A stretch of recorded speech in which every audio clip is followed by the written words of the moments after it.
Hey, salut tout le monde, j'espère que vous allez bien, j'espère que vous êtes en forme aujourd'hui. Moi ça va très bien, on se retrouve pour une nouvelle vidéo. On est sur la marketplace Amazon, je vais vous dire pourquoi tout simplement.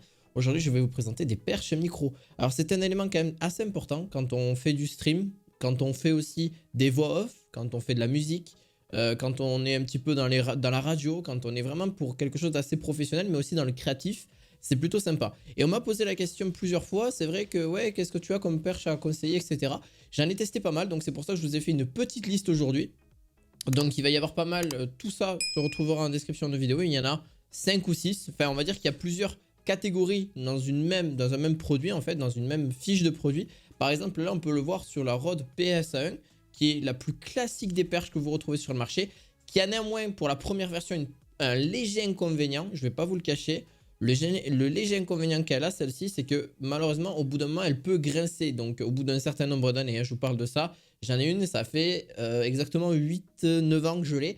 Donc, oui, c'est sûr qu'elle graisse un petit peu. Donc, des fois, je la graisse tout simplement pour éviter qu'elle grince. Donc, j'enlève ce grincement tout simplement là-dessus. Alors, bon, c'est pas grave. Alors, ce qui n'est pas génial non plus, c'est que le câble est apparent. On peut le fixer, bien évidemment, avec des...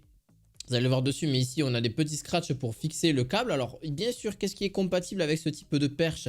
Ben, tous les micros USB sans aucun problème. Le Rode NT+, on a aussi fait le NT USB+, on a le NT USB normal aussi, on a le Blue Yeti, on a tous les micros qui sont compatibles, même des micros XLR, le Shure SM7B qui est d'ailleurs posé sur celle-ci. Donc en vrai, il y en a plein. Genre vraiment, il n'y a pas trop de soucis. Vous pouvez mettre n'importe quel type de micro. Et celle-ci, c'est vrai qu'elle prend un peu de place sur la vision. En fait, si vos écrans sont vraiment au milieu de votre bureau, ça va. Si vous avez un grand bureau. Par contre, c'est vrai que quand on a un petit bureau et avoir cette perche-là, ça peut peut-être perdre un petit peu de place. Elle est extrêmement malléable, entre guillemets. Donc, elle peut vraiment se pencher un peu partout, etc. Vous suivre, que ce soit... que si vous êtes debout, par exemple, vous êtes assis, etc. C'est parfait. Elle se fixe soit sur une table ou soit sur un bureau. Donc là-dessus, c'est pas le plus contraignant. Par contre, la PSA+, elle est légèrement mieux. Elle est légèrement mieux. Pareil, toutes les gammes de produits au niveau des micros, le plus imaginable s'y met dessus. Il n'y a aucun problème. Vous voyez, il y a le VideoMic Pro. Il y en a plein, en fait, qui sont totalement compatibles avec ce type de perche, finalement. Et donc, pareil, celui-ci est un peu plus qualitatif. On le voit ne serait-ce que par les mousses. Hein. Donc, les mousses, on les fait passer dessous pour le câble. On peut la faire passer au-dessus, bien évidemment. Ça, c'est vous qui voyez. Moi, généralement, j'ai plus tendance à les faire passer dessous pour que ce soit moins voyant. Et franchement, même les mousses, hein, elles sont vraiment, enfin les housses hein, plutôt, elles sont quand même très qualitatives parce qu'elles sont très épaisses. Donc au niveau de celle-ci, c'est génial. Pareil, même au niveau du pied, le pied même a été revu, même ne serait-ce qu'au niveau du bout, c'est beaucoup plus... c'est pas comme avant où c'était en métal, là c'est avec un petit peu de caoutchouc pour éviter qu'il y ait un antidérapant. Donc ça tient mieux, c'est plus qualitatif, ça évite de rayer donc, le dessous de votre table ou de votre bureau. Ça, c'est pas... Là-dessus, il y a vraiment eu un sacré plus. Mais il y en a encore d'autres qui sont même mieux que celle-ci. Donc là-dessus, bon, c'est un prix. Pour moi, je trouve que c'est plus sympa la version 135 € que la version 89 €. Bon, après, ça dépend du budget de chacun, encore une fois. Mais on en a un autre. Là, pour ceux qui aiment Elgato, alors vous n'êtes pas obligé de mettre que du Elgato dessus. Hein. Vous pouvez mettre n'importe quel type de perche, il n'y a pas de problème. Enfin, n'importe quel type de micro là-dessus. Tant que c'est micro XLR ou micro USB, il n'y a pas de souci. Après, il faut voir si c'est compatible, encore une fois. Donc, chaque micro a ses propres compatibilités là-dessus. Là, ben, on va dire, c'est pas que fait que pour les micros de chez Elgato. On a différentes, donc là-dessus c'est très important, il y a différentes options. On a du Height Rise, donc Height Rise c'est quoi? C'est la version en fait une perche élevée, un peu comme ça que je vous ai présenté avec la PSA 01 hein, tout simplement, la PSA 1 pardon, et très clairement là-dessus elle est assez grande, donc elle est vraiment fait pour celle-ci. Après vous pouvez mettre aussi une caméra, il y en a qui mettent des caméras, oui je vous assure, sur ce type de perche il y en a qui mettent des caméras. Le mieux c'est quand même de mettre un micro, hein, on va pas se le cacher, mais voilà, vous avez aussi un low profile. Low profile en fait c'est pour passer soit dessous l'écran, donc littéralement, soit de passer sur les côtés. Donc au moins sur les côtés, vous êtes tranquille, mais au moins ça prend pas de place en fait en hauteur. Par contre, vous ne pourrez pas l'élever en hauteur parce que c'est low profile. Voilà. Vous avez le kit, donc soit en USB, soit en XLR. Donc prenez bien en fait le kit qui est nécessaire pour votre micro. Soit l'USB, soit l'XLR, ou soit vous le prenez en blanc ou en noir. Donc forcément, le prix sera aussi différent en fonction des options que vous souhaitiez.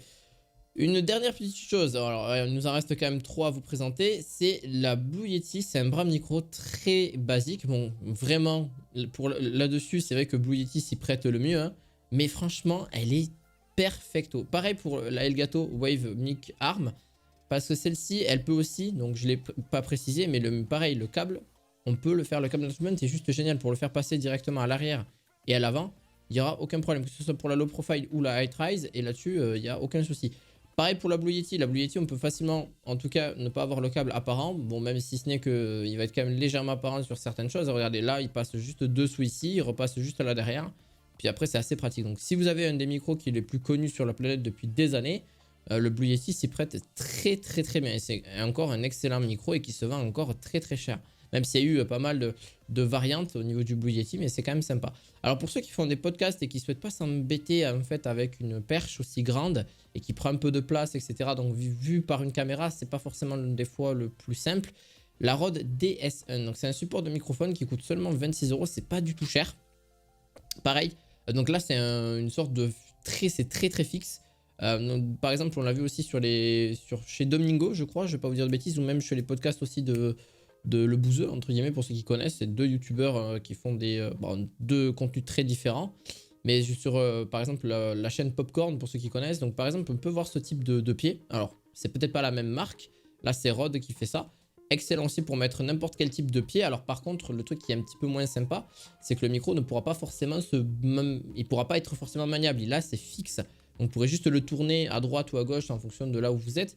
Mais même en termes de hauteur, c'est pas forcément génial non plus. Donc, si vous êtes pas très grand, c'est pas forcément le mieux. Voilà, donc c'est pour en reparler pour celle-ci. Pour la dernière, donc c'est une Logitech, entre guillemets, la Blue Microphone. Pareil, vous allez me dire, mais celle-ci, c'est pas la même que celle que tu viens de présenter. Non, celle-ci, c'est la Logitech. Donc oui, il y en a d'autres micros qui sont compatibles avec celle-ci.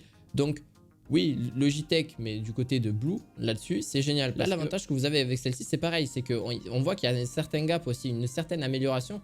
Et on le voit même sur les finitions, que ce soit au niveau du métal, que ce soit beaucoup plus mieux fait. Et même pour le mettre donc dessous un bureau, faites attention aussi que ce soit très pratique quand vous allez forcément le fixer.